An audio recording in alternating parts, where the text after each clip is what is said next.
Hello, my name is Brady, and I am an MSN student at Liberty University. Many staff nurses know all too well the hassle of having to get dressed in full gear before going into an isolation room, only to realize that you forgot one thing that you need once you're in the room. Yes, putting on a full dress of personal protective equipment, also known as PPE, can be a hassle and uncomfortable and time consuming, but it is vital to reduce infection and disease transmission. Properly wearing and disrobing of PPE is essential for healthcare workers to protect themselves, their patients, and others. This course will help staff nurses identify proper PPE and review the correct process of donning and doffing PPE. Let's get started. The learning outcomes for this course is as follows. Identify the proper PPE used for standard precautions. Understand how PPE is relevant to the safety of hospital staff, patients, and community members. Demonstrate the appropriate order to follow for donning and safely doffing PPE. PPE is worn by healthcare staff to reduce exposure to infection and prevent the spread of disease. Common forms of PPE include gowns, masks, face shields, and gloves.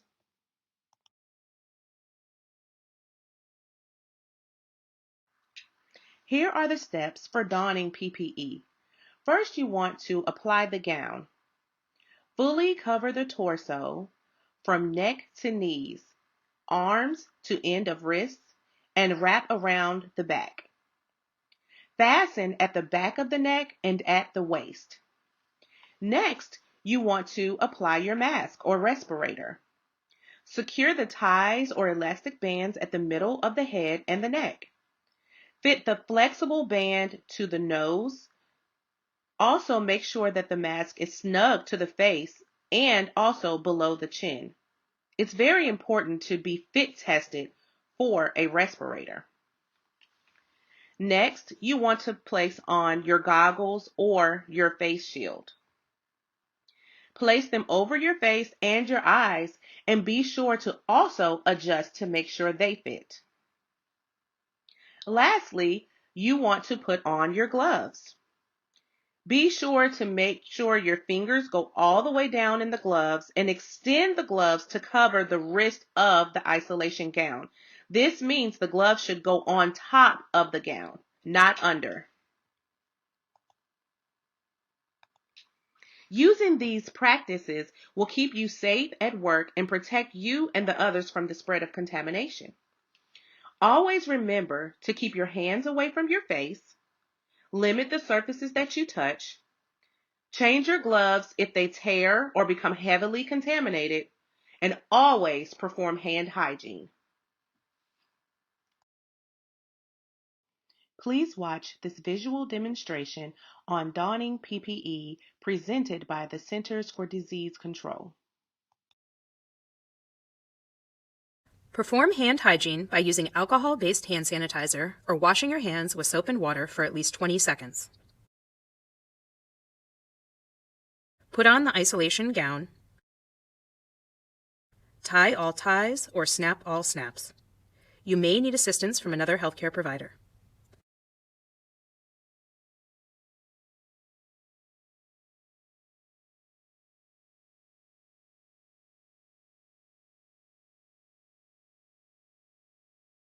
Put on the N95 respirator. When using a respirator with a nose piece, fit it to your nose using both hands. Do not bend or tent the respirator. Extend the respirator under your chin, protecting both your mouth and nose. Pull the top strap over your head, placing it on the crown.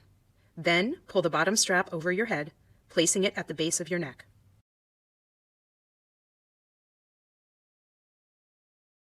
Lastly, perform a user seal check. Do this by using your hands to cover the surface of the respirator and gently exhale, checking that the facepiece bulges slightly. Then, while keeping your hands over the respirator, take in a quick, deep breath, checking that the facepiece collapses slightly. If air escapes through the edges, readjust the fit of your respirator and perform another user seal check. Do this each time you put the respirator on. If a respirator is not available, put on a face mask. Extend the face mask under your chin, protecting both your mouth and nose. If the mask has loops, hook them around your ears. If it has ties, secure them at the base of your neck and crown of your head. Next, put on a face shield or goggles.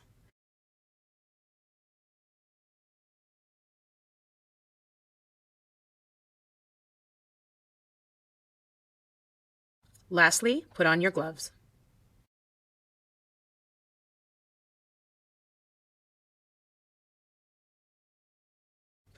Pull the gloves down so that they cover the wrist of the gown.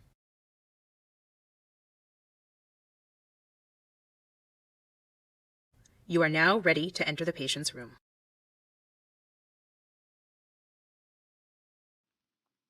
There are many ways to safely remove PPE without contaminating your clothing, skin, or mucous membranes. First, you want to remember that all used PPE is contaminated on the outside. You want to remove all PPE before exiting the patient room except for the respirator. First, let's start with the gloves. Using a gloved hand, grasp the palm of the area of the other gloved hand and peel off the first glove. Hold the removed glove in a gloved hand, then slide the fingers of the ungloved hand under the remaining glove at the wrist and peel off the second glove over the first. Throw those in the trash can.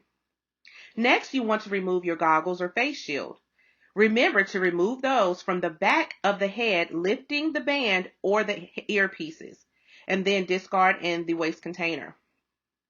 Next, you want to remove your gown. Unfasten the gown ties, making sure that the outside does not contaminate your body. Pull the gown away from the neck and shoulders, touching only the inside of the gown.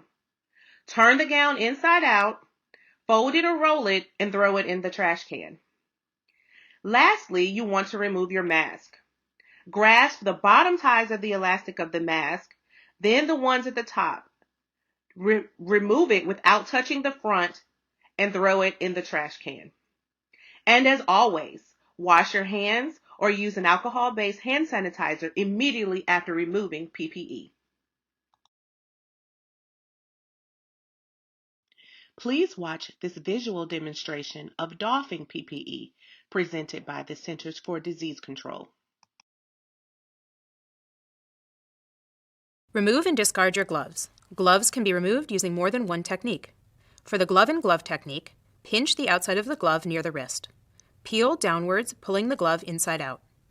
With your ungloved hand, slide your finger under the wrist of your remaining glove. Again, peel downwards, turning the glove inside out. Discard the gloves. For the beaking method, pinch the outside of the glove near the wrist. Using your finger, pull the glove inside out and over the fingers and thumb to form a beak.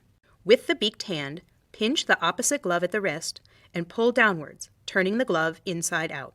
With the ungloved hand, pull the beaked glove off, touching only the inside of the glove. Next, remove your gown. Untie all ties or unsnap all snaps. Some gown ties can be broken rather than untied. In that instance, break the ties gently, avoiding a forceful movement. Reach up to the shoulders and carefully pull or roll the gown down and away from the body. Dispose of the used gown. You may now exit the patient's room. Perform hand hygiene by using alcohol-based hand sanitizer or washing your hands with soap and water for at least 20 seconds. Be sure to clean your wrists where the edge of the glove was located. Carefully remove the face shield or goggles by grabbing the strap and pulling upwards and away from your head. Do not touch the front of the face shield or goggles. Next, remove and discard the respirator or face mask. If you are wearing a respirator, remove the bottom strap by grabbing only the strap and bringing it carefully over your head. Grasp the top strap and bring it carefully over your head, and then pull the respirator away from your face without touching the front of the respirator. If you are wearing a face mask, carefully untie the straps or unhook them from your ears and pull the mask away from your face without touching the front of the mask. Lastly, once again perform hand hygiene after removing the respirator or face mask.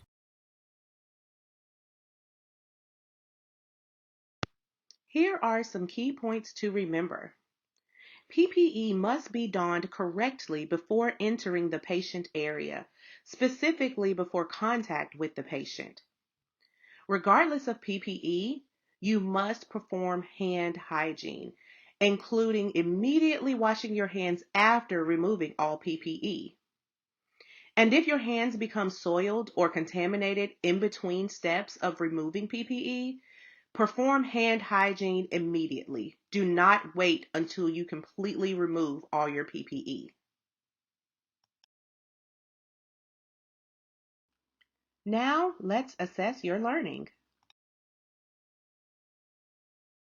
True or false? It is best to don PPE before contact with the patient. And the answer is true. True or false? After doffing, you do not have to perform hand hygiene. And that answer is false. True or false? Using the appropriate PPE is vital to preventing infection and disease transmission. That answer is true. True or false? When removing a used gown, turn the gown inside out. And that answer is true. True or false? If hands become contaminated between steps, wait until after removing all PPE to perform hand hygiene. And that answer is false. This concludes the course. I hope you are now able to identify proper PPE and review the correct process of donning and doffing PPE. Thank you for your time and attention.